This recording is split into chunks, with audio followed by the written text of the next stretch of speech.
les plateformes de compostage se sont beaucoup développées sur Rhône-Alpes sur ces dernières années, sur ces 10 dernières années.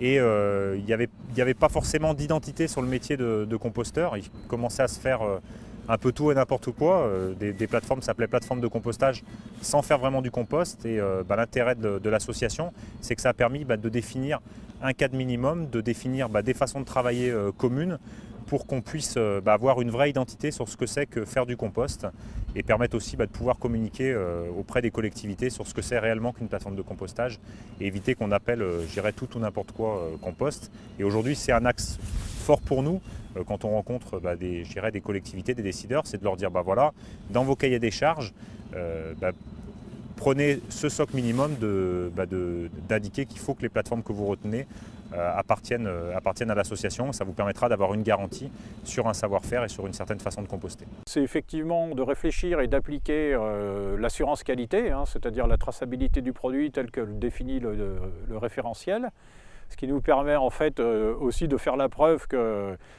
sur des petits volumes, sur des petites quantités, on peut être rigoureux et en suivant un processus d'assurance qualité, obtenir un produit qui est conforme.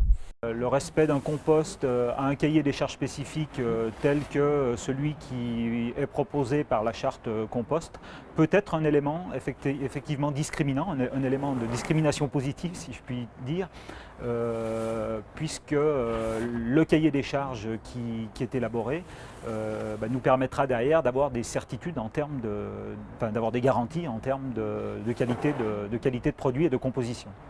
Alors, il y a 10 ans, l'association La Charte Qualité des Composts a été créée dans le but de garantir aux clients la qualité du compost, la qualité de la traçabilité du compost et de pouvoir donc écouler nos stocks. À l'époque, le problème c'était écouler nos stocks. Aujourd'hui, grâce au travail, donc à l'amélioration de la qualité du travail, grâce aux contrôles qui ont été faits, nous avons un compost de qualité qui est connu et reconnu. Et maintenant, on a tendance même à manquer de compost au sein de tous les membres de l'association. Le premier avantage que je mettrai en avant, c'est le fait d'avoir une référence qui constitue cette charte et ensuite d'être évalué par rapport à cette référence. Et évalué non seulement sous l'angle du produit compost, mais surtout sous l'angle du process, ce qui permet de garantir une assurance réelle au niveau de la qualité du produit. Un autre intérêt que j'y vois, c'est l'aspect réseau, mise en réseau, qui se traduit par des échanges techniques, des visites réciproques, et qui dynamise ce métier.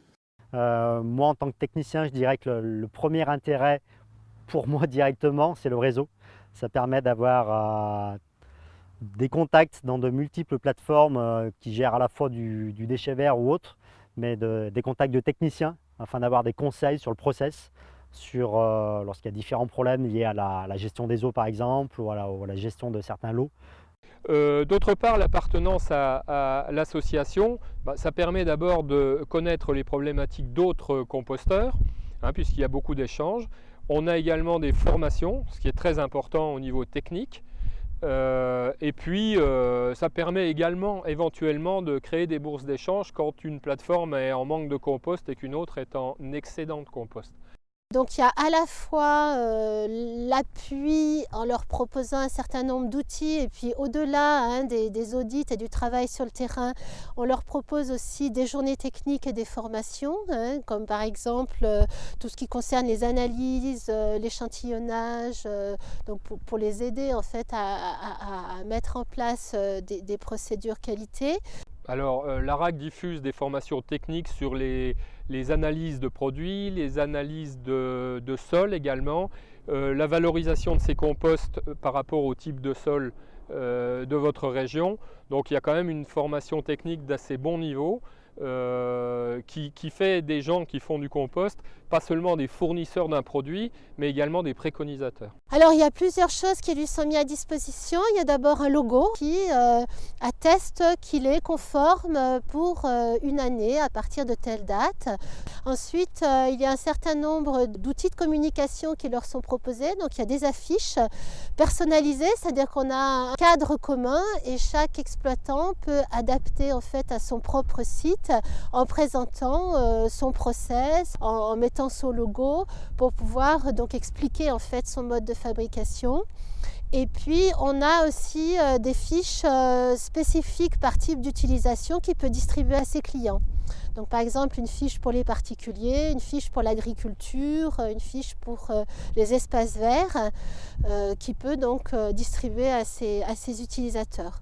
Une autre mission est compte tenu de notre retour terrain, notamment sur la qualité de tous ces composts et amendements produits sur nos installations, et donc du référentiel mis en place concernant les analyses, c'est d'accompagner des groupes de travail au niveau national, notamment sur la révision des normes sur les amendements. Donc ça permet, je pense, de rester d'avoir des textes qui restent en cohérence avec la réalité d'exploitation au quotidien de nos installations. Cette démarche forte aujourd'hui, qui a déjà montré ses preuves, va également nous permettre d'ouvrir de nouvelles perspectives. C'est d'une part de mettre à disposition une base de données qui permettra de rendre compte des volumes, de la qualité, de l'ensemble des analyses réalisées sur ces composts. Elle permettra également aussi de développer et d'encourager l'adhésion de nouveaux partenaires, collectivités notamment, ou producteurs, et enfin de développer la vocation de mise en commun des connaissances au sein de cette association à travers la charte qualité compost en Rhône-Alpes.